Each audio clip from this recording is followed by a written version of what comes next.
Hello everyone, today I'm going to show you how to put money in Apple Pay. So I will just move in my Apple Pay account.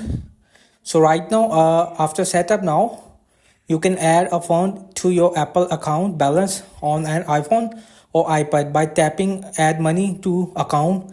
At the top of the screen, you can add funds instantly or set up auto reload. So you can add fund in your account. So in this way you can add money to an Apple Cash. Your card will be attached to your phone, and amount you write will be deduct, and the dollars will be add to your Apple Cash.